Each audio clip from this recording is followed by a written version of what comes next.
Bom dia a todo mundo, né? Então, hoje a gente vai começar a lição de número 9.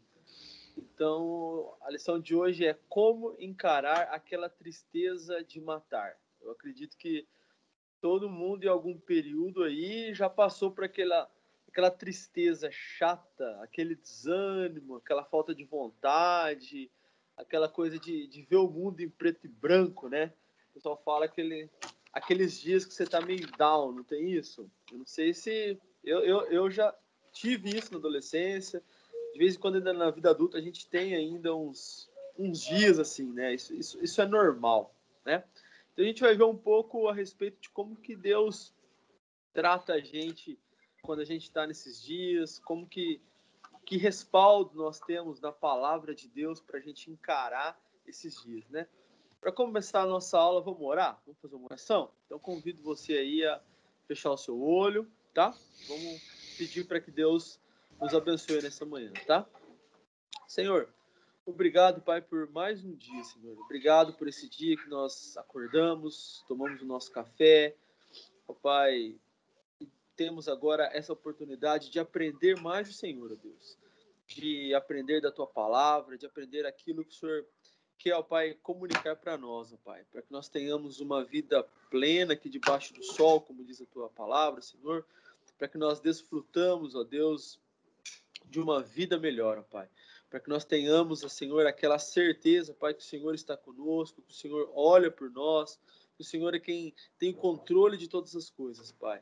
Ó Deus, que essas verdades, ó Pai, possam entrar na nossa mente, no nosso coração, ó Deus.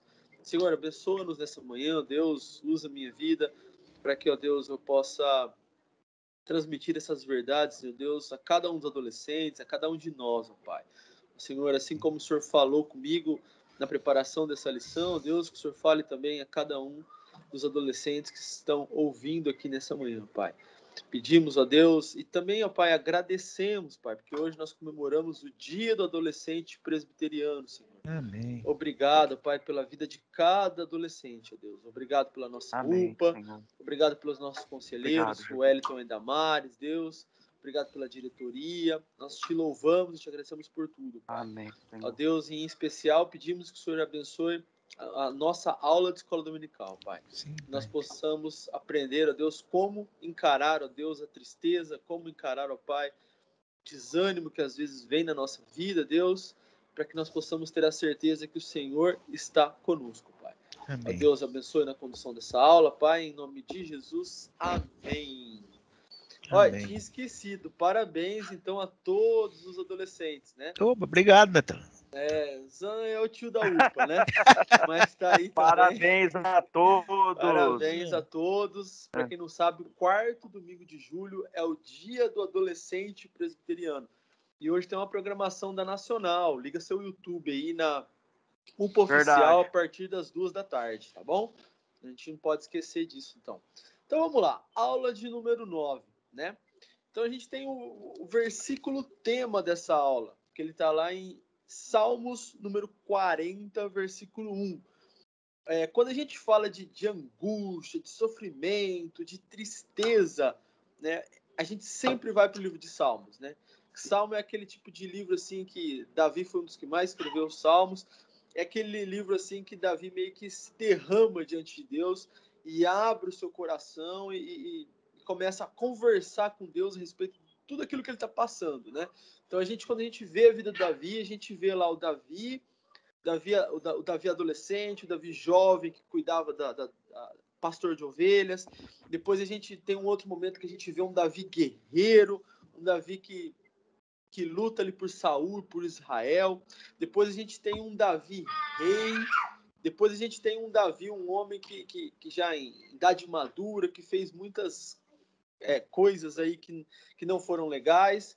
E Davi sofrendo com aquilo. Depois a gente tem um Davi pai de filhos que dão uma certa confusão para ele, e a gente tem um Davi velho.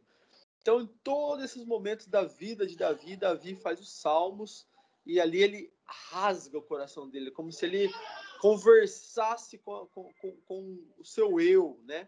E a gente vai que eu meditar muito no livro de Salmos hoje. E o Salmos número 41 é um desses versículos, né? Então Davi vai falar o seguinte, ó: esperei confiantemente pelo Senhor. Ele se inclinou para mim e me ouviu quando clamei por socorro. Então, nós temos um Deus que ele faz isso. Nós temos um Deus que ele se inclina para a gente. Nós temos um Deus que ouve as nossas orações. Nós temos um Deus que ouve as nossas súplicas. Nós temos um Deus que vem de encontro de nós, pecadores, né? Mas o que nós precisamos? Nós precisamos clamar por socorro. Nós precisamos esperar confiantemente nele, no Senhor. Então a gente vai ver, né, que a saída para o adolescente ter uma vida bem-sucedida, a saída para o adolescente ter uma vida que agrada a Deus, né, é buscar a Deus na adolescência. Mas, Netão, por que na adolescência? Pensa comigo. Quando você é adolescente, você vai escolher a profissão que você vai fazer a vida toda. Muitos escolhem, depois, ao longo do caminho da vida, vão mudando. Mas você tem aquele período do vestibular que você vai pensar na sua formação acadêmica. Então, você vai escolher o que você vai fazer vamos supor que você vai entrar na faculdade nos 18 e sair com 23. Então, você vai escolher com 18 anos o que você vai fazer da sua vida na questão de trabalho dos 20 aos 60 anos. Olha que escolha. No período de adolescência, que você vai escolher ali com quem você vai namorar, como você vai namorar, como você vai casar, com quem você vai casar, né? E nós, cristãos, nós sabemos que o namoro, ele tem o intuito do casamento, e o casamento, uma vez casado, é casado para sempre. Então, você vai escolher o que você vai trabalhar, você vai escolher com quem você quer viver a vida toda, com quem você quer ter os seus filhos, né? O seu companheiro de caminhada. Mais uma escolha que você faz na sua adolescência. Na sua adolescência também, você vai escolher se você quer ser um adulto cristão ou não.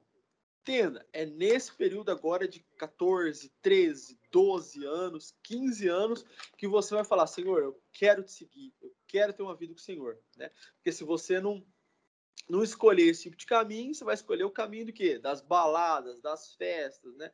Outro tipo de caminho. Então, entenda, o adolescente que busca Deus, né? O adolescente que busca Deus na adolescência, não tem como, né? Mas aquele que busca Deus na adolescência, ele molda quase um planejamento de vida toda, né?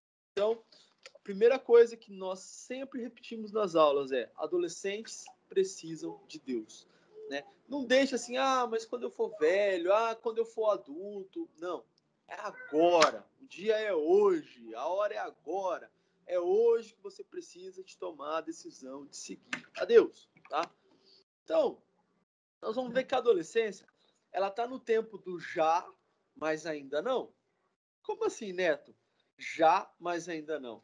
A gente vai ver que o adolescente, ele está quase que a parte física dele, né? Ela está quase pronto para tudo que a vida adulta exige. Então, se você pegar um adolescente aí com 16, 17 anos, ele já está com o seu físico quase certo já da vida adulta. Se você pegar um adolescente de 12, 13, 14 anos, físico, sua parte física tá chegando ali, tá bom? Então você já tá quase pronto na parte física, né? Por isso que a gente fala de o já. Então, só que na parte moral, na parte social e na parte intelectual, ainda você não está pronto, né? Então, o que acontece? Você não tem ainda essa maturidade social, essa maturidade moral, essa maturidade intelectual para tomar algumas decisões. Então, se na parte física você olha para aquele adolescente lá de 16 anos, 1,80 m, o cara já tá até com aquele bigodinho de office boy já, tá aquele espelho, tô falando do menino, né? Tá com os pelinhos lá de cavanhaque, lá o time de basquete, 3 na frente, 2 atrás, né? Você olha e fala, nossa, que baita mão. Mas na hora que você vai conversar com esse menino de 16, 17 anos, você vai ver que ele está em processo de formação moral, você vai ver que ele está em processo de formação social, ele está em processo de formação intelectual. Então, de certa forma, o adolescente ele já está pronto, mas ainda não, entendeu? Então, muita gente vai lidar com isso de forma natural, né? Mas tem muita gente que vai fazer disso um drama. Ai, nossa, mas olha só, ninguém me ouve, ninguém me escuta, e não sei o que e tal. E fica naquela reclamação, né? Que pega aquela vibe down e fica, ai, não sei o que. Então, a gente tem que entender aonde está o adolescente nisso tudo, né? Então, a gente vai ver que o adolescente ele tem o mundo todo na sua frente, né? Igual eu falei ali atrás, ele tem que escolher a profissão, né?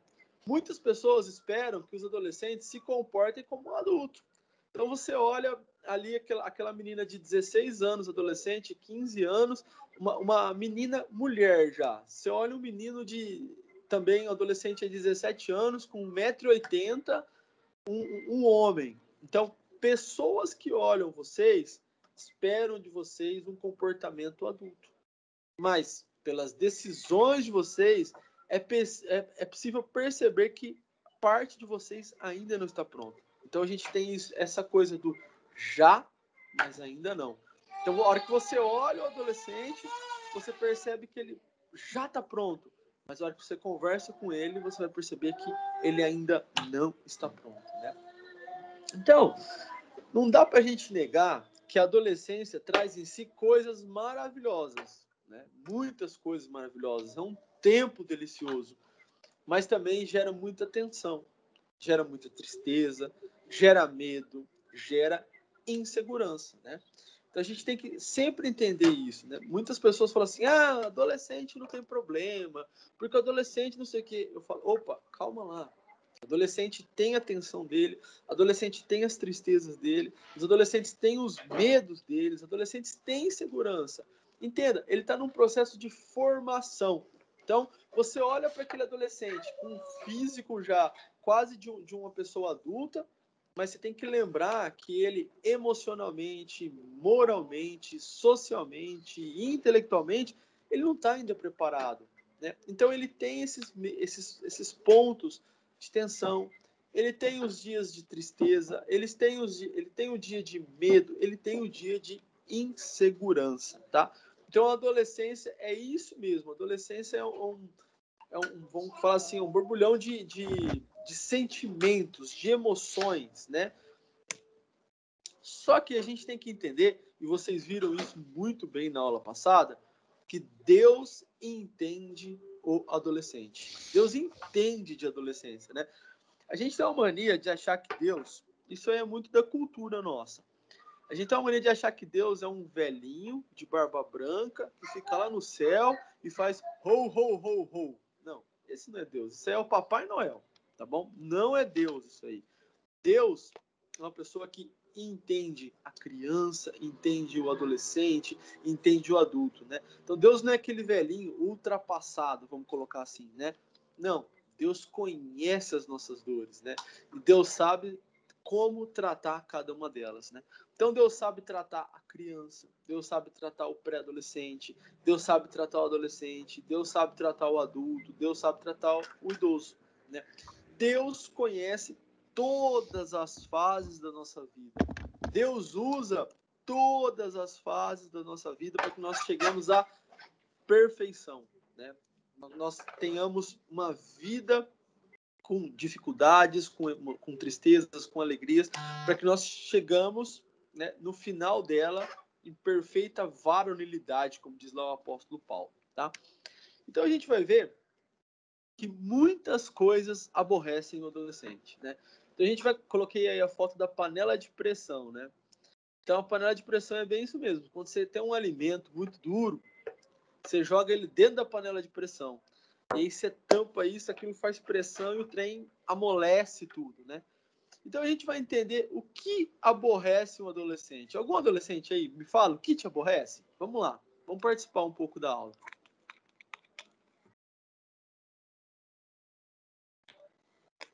O que te aborrece? Nada te aborrece? Será que eu tô falando aqui, eu tô viajando aí? Será que você vai falar assim, não, não tem problema, não tem aborrecimento, não tem nada. O que te aborrece? Às vezes, quando briga com alguém. Isso, às vezes que a gente tem um conflito com alguém, né? Um amigo, ou um pai, ou uma mãe, né? Mas por que será? O que mais que aborrece a gente, adolescente? Ó, coloquei algumas coisas aqui. Não Então, conseguir honesto. aquilo que ele quer. Isso, não consigo o que ele quer, aborrece também. Pode falar, Zan. Ô, Ou Neto, Wellington. Oi, Wellington. eu vou falar uma coisa aqui que eu acho que não aborrece nenhum dos nossos adolescentes. Ah, Acordar cedo. aí, ó, tá vendo? É É só aborrecer a gente, Wellington. Eles são bem verdade. melhores que a gente. Então vamos lá. Será que o excesso de tarefas na escola aborrece a gente? Será que o bullying aborrece a gente? Será que tirar boas notas, né? A cobrança de tirar boas notas, será que isso aborrece a gente? Será que as tentações sexuais aborrecem a gente? Será que os conflitos em casa aborrecem a gente?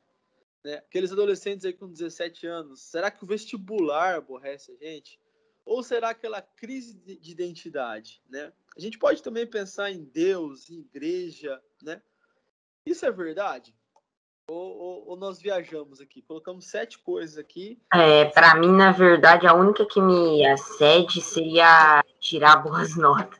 Tirar boas notas. Isso aborrece, não aborrece? Né? Você imagina que você estudou, você prestou atenção na aula, você estudou, aí você chega na prova, de repente tem um deslize ali, você não entendeu direito a pergunta, ou o professor fez pegadinha na prova, e aí tinha duas, de repente uma prova alternativa, tinha duas muito parecidas e você errou, e aí a prova tinha 5 questões, cada uma valia 2, você errou 2, tirou 6. Nossa, que tristeza, não é? Nossa, mas eu estudei. Olha que O professor me olhou ruim é aqui. quando também entra o excesso de tarefa. Você não consegue fazer todas as tarefas, aí no dia que você vai estudar para a prova, você estuda de monte, esquece de fazer a tarefa e se perde a nota. Você tira boa nota na prova, só que você não fez a tarefa e se perde um pouco da nota. Olha aí, tá vendo? Então isso tudo aborrece a gente. Isso tudo são os desafios que os adolescentes têm na sua vida. São os problemas que os adolescentes têm, né? Muitas vezes alguns adultos, eles acham que adolescente não tem problema, né? Adolescente tem problema, né? Adolescente tem trabalho, né? Estudar é uma tarefa difícil, estudar é um trabalho. Adolescente tem problema de conflito na escola, ele tem problema com amizades, ele tem problemas às vezes em casa, com irmãos, ou um pai, alguma coisa, ele tem problemas, né? Então a gente tem que entender isso, e Deus é soberano sobre todos os nossos problemas. Deus entende a nossa tristeza e muito mais, né? Então lá o Salmo 31, versículo 9 e 10, o salmista fala assim, ó: compadece-te de mim, Senhor, porque me sinto atribulado. De tristezas consomem os meus olhos, e a minha alma, e o meu corpo. Olha só que fossa que ele tá. Ele tá falando assim, ó: gasta-se a minha vida na tristeza. Olha, não parece um adolescente falando: meu Deus, acabou a minha vida, né? Olha o que ele falou: gasta-se a minha vida na tristeza e os meus anos em gemidos. Olha só, né? Debilita-se a minha força por causa da minha iniquidade e os meus ossos se consomem. Então, olha a fossa que esse salmista tá nesse dia aqui, né? Então ele fala assim, ó: gastou a minha vida na tristeza, né? Os meus anos em gemidos. Então, quer dizer, parece um adolescente falando, minha vida acabou, minha vida não sei o quê, não é assim? Né? Mas olha no Salmo 77, versículos 2 e 3, ele fala assim, ó: no dia da minha angústia, procuro o Senhor. Né? Então, a gente vê bem isso mesmo, que a alma dele, ela quer ser consolada, né? Aí ele vai falar assim, ó: ergue-se as minhas mãos durante a noite e não se cansam, né? Então, olha só. Então, ele vai falar o seguinte, que a tristeza, ela consome os olhos dele, a alma e o corpo, né? Que a vida toda, ele gastou a vida em tristeza, né? E todos os anos dele foi em gemido. Já no outro salmo, ele fala o seguinte, ó: erguem-se as minhas mãos durante a noite e não se cansam. Olha só. Então é como se ele ficasse a noite inteira com as duas mãos levantadas e não cansou, né? Aí ele vai falar: minha alma recusa-se a consolar-se, mas lembro de Deus e passo a gemer e medito e me desfalece o espírito. Então, ele está falando o seguinte, que Deus entende a tristeza, mas Deus é aquele que consola quem procura Deus. Então, se você e eu, se nós procurarmos Deus, se nós procurarmos nos consolar em Deus, Ele é o dia, Ele é aquele que consola no dia da angústia, né? Então, essa tristeza que às vezes você sente, né? Essa tristeza, Deus entende ela, né? Então, o segundo ponto, Deus é parceiro na hora certa, né? A gente vai ver o seguinte, ó. Hebreus 13, versículo 5, só a parte B, Deus fala assim, ó, de maneira alguma te deixarei, nunca, jamais te abandonarei. Isaías 41:10, ele fala assim, ó, não temas, porque eu sou contigo, não te assombres, porque eu sou o teu Deus. Eu te fortaleço e te ajudo e te sustento com a minha destra fiel. Mais um versículo, Isaías 49:15. Ele vai falar assim, ó, acaso pode uma mulher esquecer-se do filho que ainda mama, de sorte que não se compadece do filho no seu ventre? Mas ainda esta viesse a esquecer dele, eu, todavia, não me esquecerei de ti.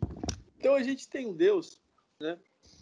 Que Deus é parceiro na hora certa. Deus é parceiro na hora da crise, né? Então ele está repetindo aqui, ó, eu não te deixarei, eu não te abandonarei, não temas, né? Por quê? Porque sou eu que te fortaleço, sou eu que te ajudo, sou eu que te sustento. E ainda assim, se a tua mãe esquecer de você, eu não esqueço de você, né? Eu queria perguntar para algum adolescente aqui, você já passou fome em casa? Sua mãe já esqueceu de você alguma vez? Alguém aí pode falar isso? A Raquel tá fazendo um joia aqui para mim na frente, ó. Raquel, a mamãe já deixou você passando fome já, Raquel? Ah, bom, que susto. Algum adolescente? Nossa. Não, eu perguntei se a mãe de alguém deixou passando fome, ela levantou a mão assim, deu risada, né? Ela tá aqui na minha frente ouvindo. Aí eu perguntei, ela só trollou, só falou, Na viu? verdade, de Assim, certa forma, eu já me fiz passar fome. Eu faço de jeito que eu não sinto fome. Ah, mas a sua mãe já deixou você com fome? Tipo assim, É mais algum dia... perigoso não sentir fome na hora da janta, de tanto que eu como, eu não sentir fome. Não, algum dia, assim, chegou a hora do almoço, sua mãe tava em casa, você em casa, e sua mãe não fez nada pra você comer? Ou tipo Não. assim, a hora que você chegou pra comer, sua mãe, nossa, esqueci. Aconteceu isso alguma vez? Nunca. Não acontece isso, né? E Deus tá falando o seguinte, ó, ainda que sua mãe esquecer de te dar o mamar, esqueceu a criança que mama, eu não vou esquecer de você, né? Então, a gente tem que entender que, independentemente do que esteja acontecendo com vocês, Deus nos chama a confiar nele. Deus nos chama a crer nele, né? E ele está falando que ele é o quê? Que ele é acessível, né? Então, em todos os momentos que nós tivermos algumas dessas, titubearmos, assim, se Deus está conosco ou não, é só a gente orar, só a gente conversar com Deus. E ele está falando para a gente, não temas, eu te fortaleço, eu te ajudo, eu te sustento, né? Vamos pro 3? O 3 eu falo assim, nunca enfrente sua tristeza sozinho. Nunca enfrente sua tristeza sem Deus, né? Salmo 42 vai falar o seguinte, ó, tirou-me de um poço de perdição, de um tremendal de lama, colocou-me os pés sobre uma rocha e me firmou os passos. Né? Então tá falando o seguinte, é um lamaçal mesmo, tipo uma... Sabe quando a gente vê... Não sei se hoje tem os desenhos ainda, mas antigamente tinha um desenho do Pica-Pau, daquela areia movediça, né? Sabe quando você tá na areia movediça e quanto mais você mexe... hein, cara? Então... Você tá falei... declarando a sua idade aí, né? Não, eu falei do Pica-Pau só para os anos se contextualizar melhor aí, né? Mas sabe aquela areia movediça que quanto mais você mexe, mais você tá indo para baixo, né? É mais ou menos isso que o salmista está falando aqui. Tirou-me um poço de perdição, de um tremendal de lama, né? E Deus, além de te tirar disso, ele te coloca em quê? Numa rocha. Olha que interessante. E me firmou os passos. Então ele te coloca num lugar onde você pode dar passo, onde você não está na lama mais. Mas lá no Salmo 34, 17, 19, vai falar o seguinte, ó. Clamam os justos e o Senhor os escuta. Então, primeiro ponto, o que a gente tem que fazer? Clamar. Porque quando a gente clama, o Senhor escuta. E o Senhor escuta e faz o quê? E livra de todas as tribulações. Por quê? Porque perto está o Senhor. De quem? De quem tem o coração quebrantado. E salva quem? Os de espírito oprimido. Aí olha só o final. Muitas são as aflições do justo, mas o Senhor de todas o livra. Então, olha o que a gente tem que entender, olha o que a gente tem que interiorizar, olha o que a gente não pode esquecer, sabe? Abre a cachola aí e grava isso, né? Grava isso.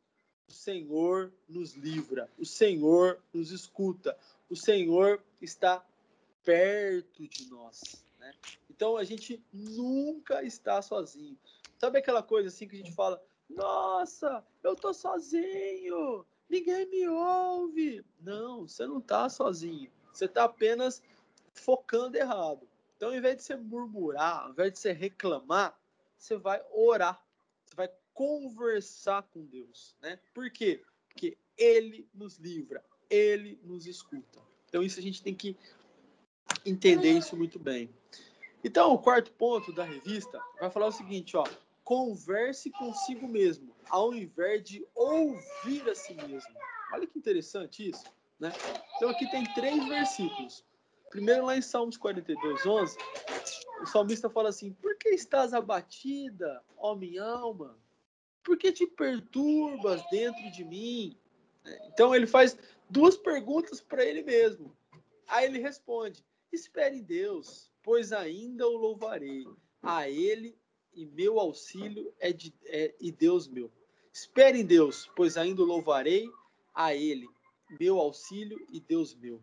Então, quando você faz aquelas perguntas assim: ô Netão, você tá doidão, cara? O que você tá pensando? Né? É aquele tipo de conversa que você tem com você mesmo, né? Lá no Salmo 62 fala assim, ó: somente em Deus, ó minha alma, espera silenciosa, porque dele vem a minha esperança. Salmo 103: bendize, ó minha alma, ao Senhor, e tudo que há em mim bendiga o seu santo nome. Bendize, ó minha alma, ao Senhor, e não te esqueças de nenhum só de seus benefícios. Nos 3 versículos aqui, o que a gente vê em comum é que o salmista está conversando com ele mesmo, né? Então ele pergunta primeiro: por que está batido a minha alma? Né? Por que você está perturbando dentro de mim? Né? Depois ele fala assim, ó: bendize a minha alma, o Senhor. Né? Bendize o Senhor e não se esqueça de nenhum benefício. Então ele está meio que conversando com ele mesmo, né? Então dá para a gente entender isso aí, né? E a revista, ela dá uma ideia muito legal. Ela fala o seguinte, ó, vou ler aqui: se for necessário, escreva, nem que você depois delete ou rasgue o papel. O salmista conversa com a alma, como que dando uma dura nela, dizendo: espera aí, por que você está tão caída assim? Por que você está causando dentro do meu peito isso tudo? Para com isso. Você tem ou não tem um Deus? Espera que ele venha e você vai se surpreender. Então, a lição ela fala o seguinte, ó: no dia que você estiver meio down, o dia que vinha aquela tristeza, o dia que vinha aquele dia ruim, escreve no papel, escreve assim: por que você tá assim, Neto? O que você tá pensando? Então você vai escrevendo tudo no papel. Você escreve como se fosse uma carta para você mesmo, guarda ali depois e tal. E aí você ora, canta, ora de novo. Aí no outro dia você vai ler. Aí você escreve a resposta. Pronto, você criou um salmo. Né? Você vai fazer igual o salmista está fazendo aqui, ó.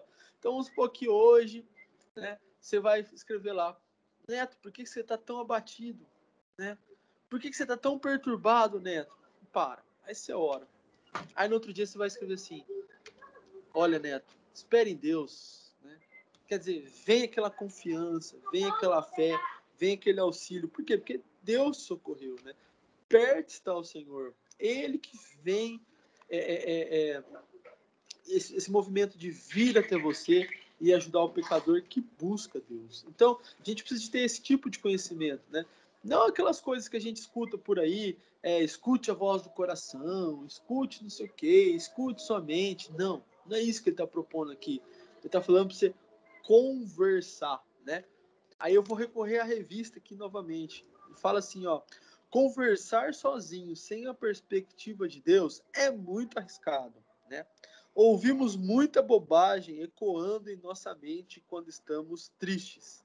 Acabamos saindo pior do que quando começamos. Sempre chame Deus para suas conversas consigo mesmo.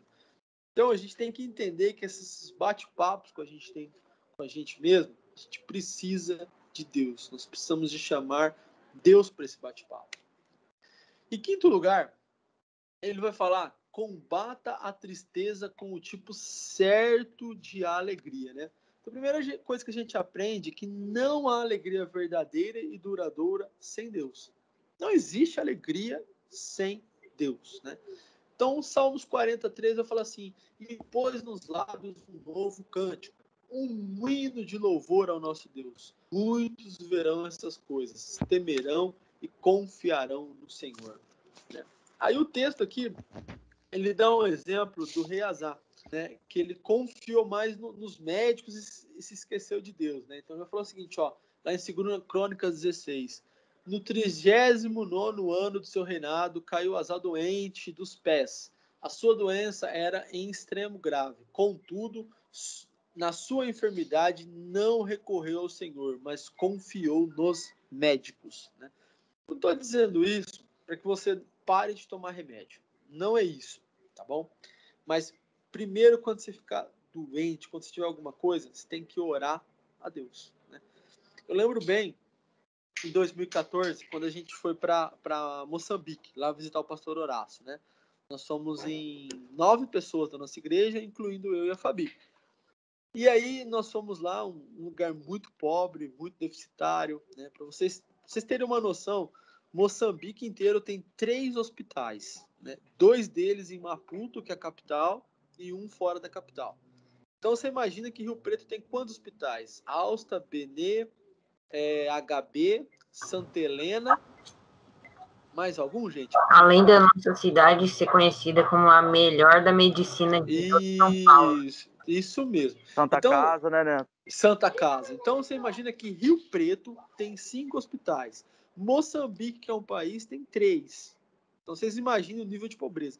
Então a gente ficou lá aqueles dias lá, foram 14 dias. Então a gente via que as pessoas, elas vinham para a igreja, vinham para o pastor e pediam oração por dor de cabeça, por diarreia. Então você imagina que você come alguma coisinha assim, e te dá uma diarreia, você vai no banheiro, sabe? Você nem lembra mais de orar. Por quê? Porque aí você vai no seu armarinho lá em cara, na sua casa, aí você toma um remédio para repor flora intestinal, você toma não sei o que lá, você esquece de orar. Agora você imagina pessoas pobres, pessoas sem recursos. Então essas pessoas, elas entendem muito mais o que é oração, né? Então nós ficamos convivendo lá esses dias todos, as pessoas, dor de cabeça, o filho estava com febre. Aqui você está com febre, sua mãe vai, pega um dipirona, dá para você, daqui 3 horas você está jogando bola. Né? Lá não, lá é diferente, não tem medicação e tal. Então a gente ficou todos esses dias convivendo com as pessoas, pedindo oração por isso. Né? Um país que tem 3 hospitais, que não tem acesso à medicação quanto nós temos, tem farmácia igual a gente tem e tal, e muito menos recurso para comprar remédio. E aí eu lembro que a gente chegou no Brasil, e aí uns dias depois, tava eu e a Fabi, a gente estava de carro, não lembro o que a gente estava fazendo, e ela falando, nossa, tô com uma dor de cabeça, não sei o que lá, e desde de manhã, isso era tarde. Eu falei, nossa, Fabi, mas você vai ficar sofrendo o dia inteiro com essa dor de cabeça? Vamos parar aqui na farmácia e comprar um remédio, né? Que a gente tava longe de casa. Aí nós paramos na farmácia, compramos remédio, ela tomou o remédio. Aí a hora que ela tomou o remédio, eu falei, nossa, Fabi, olha só, nós ficamos 14 dias vendo as pessoas orarem, pedir oração por uma dor de cabeça, e no momento que você teve uma dor de cabeça, eu te dei um conselho de tomar um remédio. Eu não fui capaz de, antes de você tomar esse remédio, parar e orar. Então, olha só quanto que a gente fica distante de Deus, né? Não estou falando que você não deve tomar remédio, Mas antes de você tomar um remédio, antes de você procurar um médico, faça uma oração, né? É isso que a Bíblia está mostrando aqui no rei, né? Que o rei, ele não recorreu primeiramente para Deus. O que ele fez? Ele só confiou nos médicos, né? Então, isso tudo, a gente vai ver que na nossa vida, a gente passa batido isso, várias e várias coisas, né? Nossa, eu fui pesquisar quantos hospitais há em Rio Preto, eu fiquei até estranhada. Tem o Hospital de Base, o Alta, tem Santa Helena, tem Santa Casa, Hospital da Criança, Hospital Estadual. Nossa, tem muito. Você viu o tanto de hospital? Depois você pesquisa quantos hospitais tem em Moçambique. Na época, nós fomos ter 3 hospitais. Então, isso aqui é um exemplo, né, que eu dei aqui de um vacilo meu, certo? Eu não estou dizendo que a gente não poderia tomar o remédio, não estou dizendo isso. Mas estou dizendo o seguinte, antes de tudo, ore. Né? Por quê? Porque a nossa fonte de alegria, a nossa fonte de vida é Deus. Né? Então não adianta a gente tentar fugir disso, né? Aqui o texto fala assim, ó, coloquem sua confiança em quem sempre estará com vocês e nunca vai julgá-los nas suas fragilidades, mas vai carregá-los. Então a gente tem que entender que a nossa fonte de alegria, a nossa fonte, a nossa barreira contra a tristeza, contra a amargura, contra o medo, contra a incerteza, é Deus. Né? E para isso que a gente tem que fazer? Orar. Né? Para isso a gente tem que se colocar na presença de Deus. Né? Então, aí encerrando, a gente vai entender o seguinte, que o maior inimigo da tristeza é entender que você é amado por Deus e o quanto Ele se importa com você. Então, se a gente for resumir isso aí, a nossa incredulidade, a nossa falta de fé, a nossa falta de confiança, a falta de intimidade que nós temos com Deus é o nosso maior inimigo. Né? Então, quando nós entendemos que se nós buscarmos a Deus, se nós nos convertermos a Deus, nosso coração convertido a Deus, nós passaremos por momentos tristes, confiantes em Deus. Né? Nós vamos falar igual o salmista, por que te abates, ó minha alma? Né? Espera no Senhor, confia nele. Né? Então, nós somos humanos, nós somos pecadores, nós temos dias bons, dias ruins, mas a gente tem que entender que Deus é soberano e Deus tem controle de todas as coisas, inclusive da minha vida, da sua vida, né? Muitas vezes a cultura hoje, o mundo, a sociedade, elas querem falar sobre o acaso, né? Sobre a causalidade, né? Tem aquela música do Jota Quest que fala assim, o acaso vai, né, me proteger quando eu estiver distraído. A gente não entende, mas isso acaba virando uma teologia da nossa vida, né? A gente, tudo é o acaso. Não, a gente entender que Deus é um Deus que cuida de nós. Deus é um Deus que tem um plano para nós, para cada um de vocês, para cada um de nós. Deus tem um plano e esse plano não será frustrado. Então é isso que a gente tem que entender. A gente tem que entender que nós não podemos ser incrédulos. Nós temos que buscar e confiar no Senhor. Amém? Alguém quer falar alguma coisa? Nós chegamos ao fim da nossa aula, né? Na próxima aula a gente vai continuar um pouco mais, né, esse assunto.